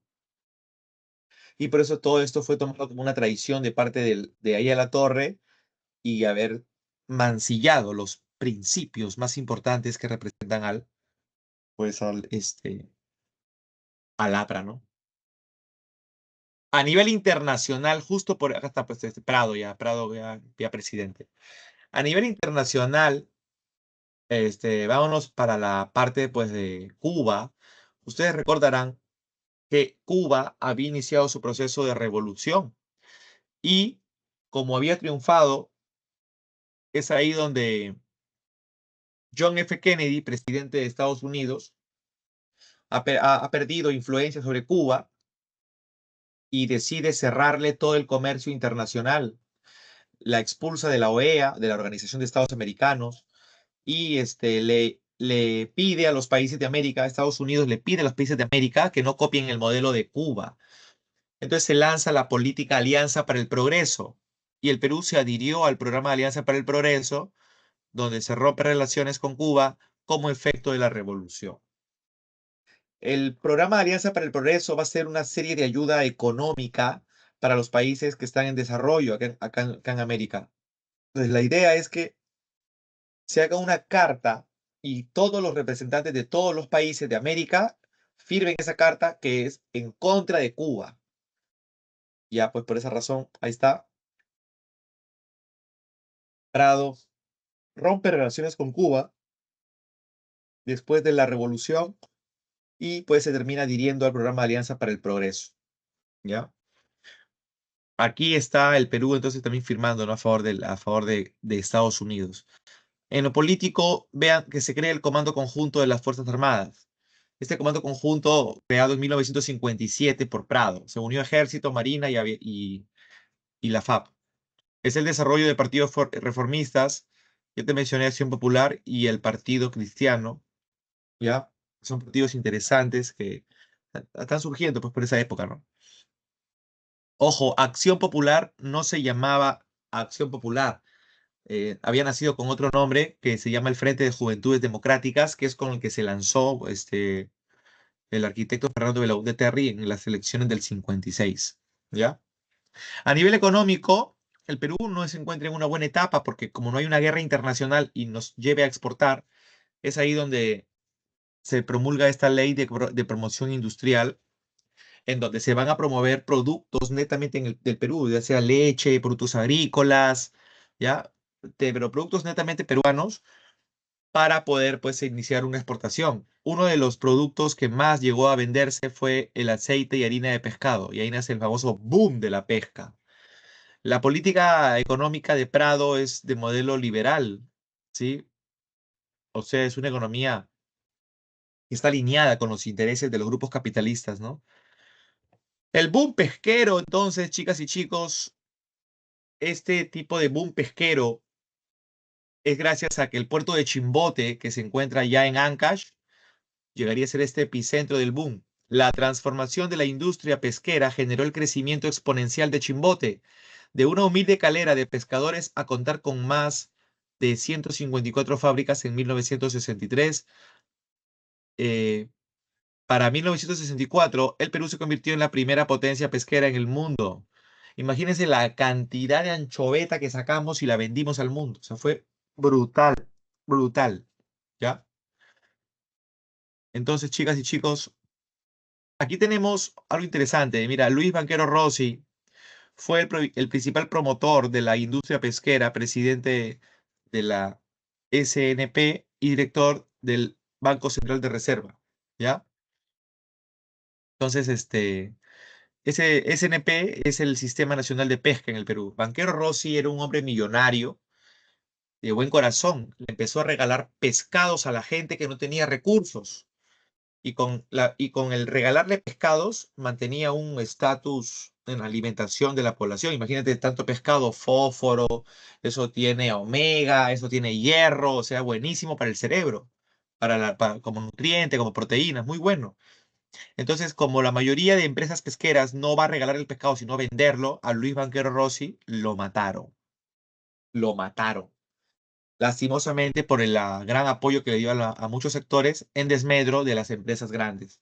Aquí tenemos a Hugo Blanco, que es estudiante de la Universidad Agraria. Él se convirtió en un líder sindical asociado al Frente Independiente Reformista, al FIR, y lideró la toma de tierras en el Valle de la Convención, en el Cusco. Vean, a nivel social están las movilizaciones campesinas y la toma de tierra en el Cusco en 1962. Aquí está Cubo Blanco, ¿no? Y está la creación del Instituto Nacional de Reforma Agraria. Supuestamente se tiene que iniciar una reforma agraria en el Perú ya que está generando mucho malestar de los campesinos. Pero Prado no hace absolutamente nada. Se le acaban los 6 años y ya en 1962, cuando se dan las elecciones, se presentaron tres candidatos: Aya de la Torre con el APRA, Odría con el UNO, Unión Nacional Odrillista, y Belaúnde con Acción Popular. Pero ninguno alcanzó los votos necesarios. Para ser más exactos, Aya de la Torre estaba con 33,5, o sea, 33,50, y Belaúnde estaba con 33, ahí nomás a punto 10. O sea, fueron ¿qué? Medio punto de porcentaje porque medio punto de porcentaje, o sea, no había una disparidad, pero Haya iba ganando en ese medio punto. Y ante justamente el pacto entre el APRA y el UNO, entre el APRA y la Unión Nacional Odriguista, a muchos les costó entender cómo es que Haya de la Torre, después que había sido perseguido 5 años y 3 meses en el gobierno de Odría, en el Ochenio, cómo pudo hacer un pacto de alianza con el mismo Odría. Entonces dijo que habían intereses y que no había que tener problemas. Haya dijo así, la política es como las peleas que existen entre parejas. Un día te peleas, otro día te amistas. Y así lo mencionaron. Eso generó más oposición de los apristas que ya no confiaban en los principios por los que Haya de la Torre había fundado su partido. Entonces ya no había ahí, ¿no? Mucho, mucho de credibilidad. Entonces, ante el pacto del APRA y el UNO, ese pacto, por si acaso, fue en el Congreso, el Comando Conjunto de las Fuerzas Armadas dieron un golpe institucional contra Prado, ¿ya? Y Haya no pudo ser presidente. Y a partir ya de este momento se inicia otra dictadura. Entramos al quinto periodo, gobierno de la Junta Militar, 1962-1963. ¿Ya? Objetivo, ¿por qué se dio el golpe de Estado a Prado? Para establecer un régimen provisorio y en ese sentido, pues, así evitar un gobierno aprista u odrista e iniciar el proceso de reformas sociales. Entonces, por esa razón, ese fue el gran objetivo, ¿no? de la Junta Militar de iniciar esa toma de poder. Mira, 6 meses gobernó Ricardo Pérez Godoy, ya 6 meses, y 6 meses gobernó Nicolás Lindley López. A nivel de sus obras está la Ley de Bases para la Reforma Agraria. Esta Ley de Bases para la Reforma Agraria, ¿qué especifica? Que se va a tener que hacer un reparto de tierras, porque si la mayoría de provincianos se ha estado viniendo a Lima en los 80s, es porque la situación de la mala distribución de tierras en la sierra y en las provincias no se ha puesto solución a eso. Pues, ¿qué ocurre? El tema de la reforma agraria, el reparto de tierras, el Perú tuvo que haberlo resuelto desde hace mucho tiempo atrás. Para ser más exacto, desde que iniciamos la República. Pero nunca se ha resuelto. Y ya han pasado casi 150 años. Y es por eso que la Junta Militar tiene pendiente esa reforma. De hecho, para aplicarla, ahí ya esa es otra cosa. No la aplicaron, solo es una ley de bases. Otro punto también es la creación del Instituto Nacional de Planificación. Este Instituto Nacional de Planificación daría también pues un orden, un bosquejo de cómo se encontraba el Perú en población y cómo sería el tema de reparto de tierras. Acá se estableció la cifra repartidora, pero todo quedó en teoría, y está la creación de la Casa de la Cultura, que ya después se conoce como el Instituto Nacional de Cultura, o mejor conocido como INC, ¿no? Como el famoso INC, ¿ya? Muy bien. Acá tenemos la detención de Hugo Blanco por la Policía de Investigaciones del Perú, la PIP, en mayo de 1963, tras la aplicación del programa de la reforma agraria en la Convención. Eso es un valle que está en el Cusco. Los campesinos se vuelcan a mejorar sus cultivos, abandonando las movilizaciones. El aislamiento de los firistas derivó en la captura de sus dirigentes, ¿no? Y así fue como Hugo Blanco destacó en esta guerra. Y luego está el poeta Javier Erau. Él también llegó a ser militante del Ejército de Liberación Nacional, pero terminó falleciendo, lamentablemente. Bueno, ¿qué hacen las Fuerzas Armadas que están gobernando el Perú y no tienen un programa claro y no saben qué hacer claramente? Va a ser ahora Nicolás Lindley, quien es el segundo presidente de la Junta, ¿no? Primero estuvo Ricardo Pérez Godoy, luego Nicolás Lindley. Y Nicolás Lindley decide convocar elecciones. El Congreso se va a encargar de arbitrar las elecciones. ¿Y quién crees que sale elegido presidente? Muchos dicen que con fraude y todo, pero en fin, salió Fernando Belaúnde Terry. O sea, Haya hubiera sido presidente del Perú, pero le robaron su candidatura en 1931 con toda la mala campaña que le hizo el comercio. En 1962, 31 años después, Haya literalmente podría haber sido presidente, pero también le jugaron una mala pasada. Ahora, difícil es la situación que se vive en el Perú. Haya está desconcertado porque Belaúnde es presidente, ¿no?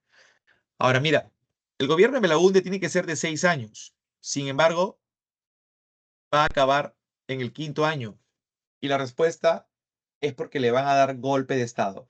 Entonces, Belaúnde Terry, vean aquí, triunfó en las elecciones del 63 sobre los candidatos Haya de la Torre y Manuel Odría. Acá hay una caricatura satírica en referencia a la superconvivencia que es la alianza entre Haya y Odría, ¿no?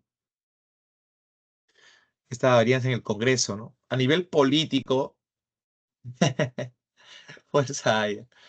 Oye, o sea que Olenka, Haya podría haber sido presidente, pero mira los años tan turbulentos, ¿no? Que tuvo que atravesar. El cargo más alto a nivel político de Haya La Torre va a ser el de ser presidente de la Asamblea Constituyente de 1978, pero Haya ya tenía más de 85 años ahí, o sea, estaba anciano. Y nadie sabe cómo llegará a ser cuando sea anciano, ¿no? Así es que ahora la inteligencia artificial sí nos permite poder ver nuestras caras de niños o de mayores, pero lo que no te permite la inteligencia artificial es saber cuánta fuerza va uno a tener para llegar a una edad mayor, ¿no? Difícil eso. Bueno, vean que triunfó en las elecciones de 1963 con apoyo de Acción Popular, su partido, pues, ¿no? Va a haber una obstrucción legislativa, o sea, en el Congreso, ya sabes, el APRA 1, y está el restablecimiento de elecciones municipales. Ahí está. El alcalde de Lima en ese momento, el señor Luis Bedoya Reyes, alcalde en 1963 y 66, militante de Democracia Cristiana y aliado de Acción Popular, para luego separarse y fundar el Partido Popular Cristiano. Ese fue el partido después que se va a fundar, ¿no? Bien. A nivel social, Belaúnde estableció el sistema de cooperación popular con el que el pueblo lo hizo, era el eslogan, ¿no? La idea era generar puestos de empleo y que todo el mundo esté pues, vinculado, ¿no?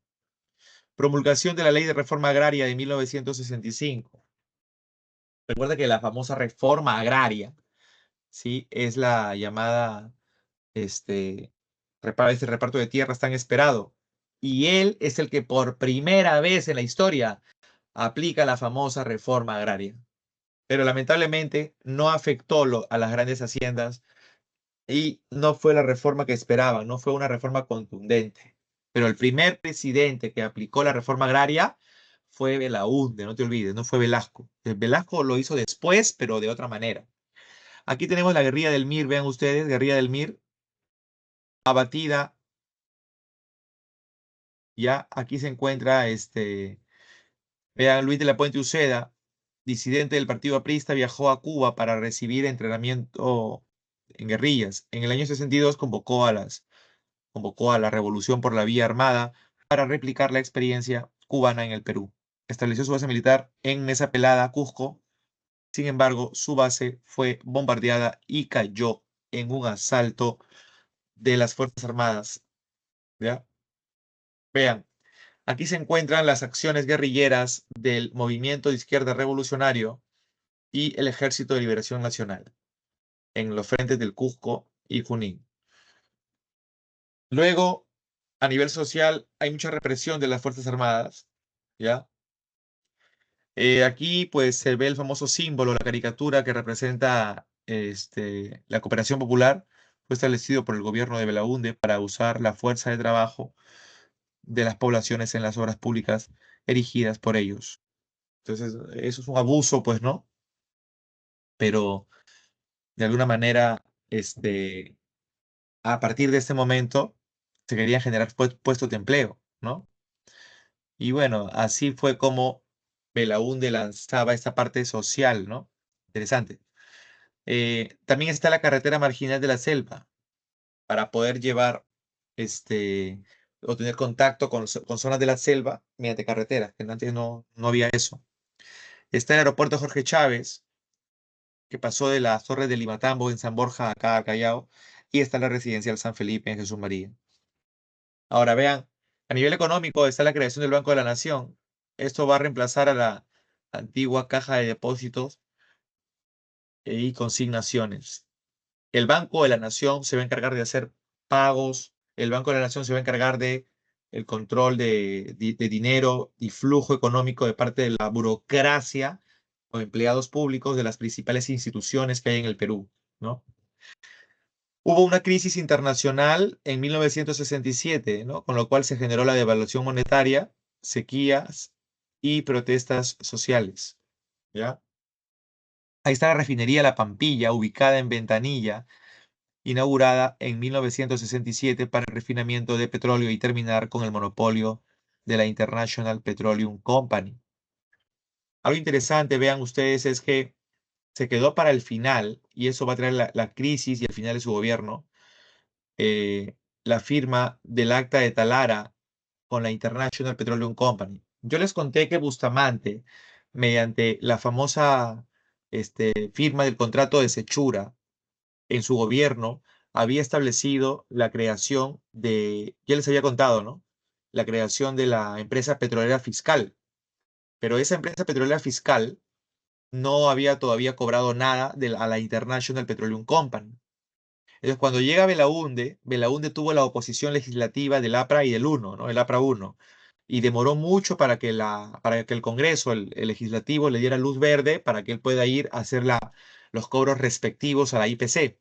Cuando le dan la luz verde, se va con su gabinete ministerial hasta Piura y se logra la firma del Acta de Talara. Mira, declaró nulo el laudo de París. ¿Qué es el laudo de París? ¿Te acuerdas que en la época de Leguía se firmó el Tratado de París o laudo de París en la que se le estaba literalmente regalando el petróleo a la IPC? Entonces declaró nulo el laudo de París, transfiriéndose los yacimientos de la Brea y Pariñas a la International Petroleum Company, ahora a la peruana empresa petrolera fiscal, lo que implicaba la recuperación estatal de estos yacimientos. El acuerdo se presentó a la opinión pública como un gran éxito para el país. Esta es la portada de la revista Estampa, ¿ya? Petróleo para el Perú.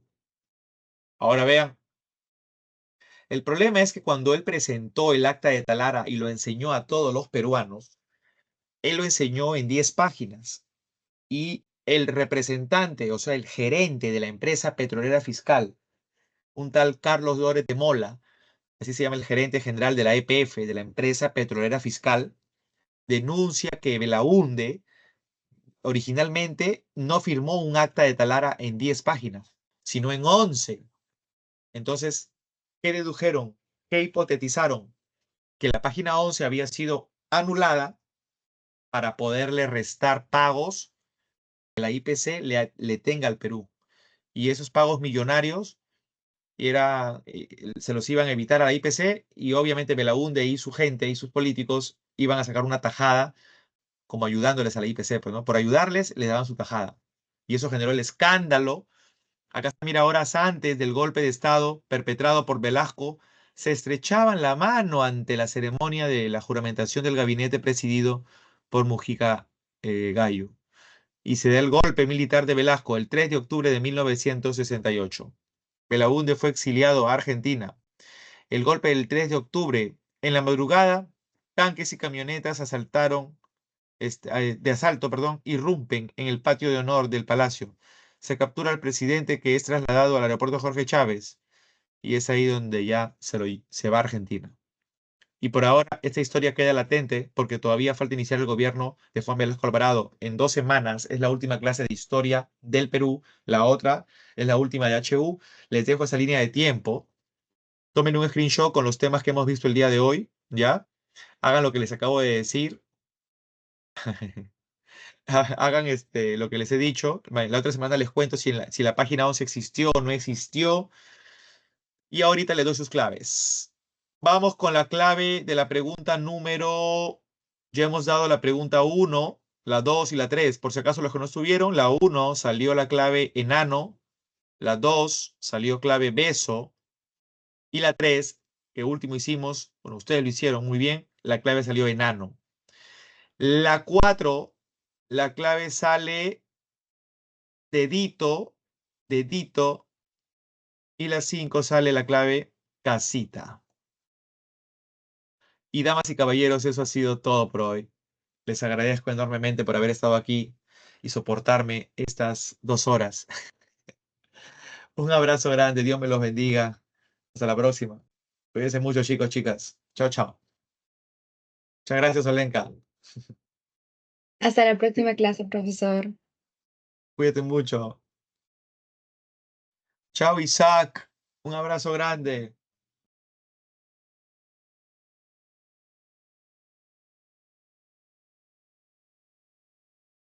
Gracias, Lucerito. Un abrazo.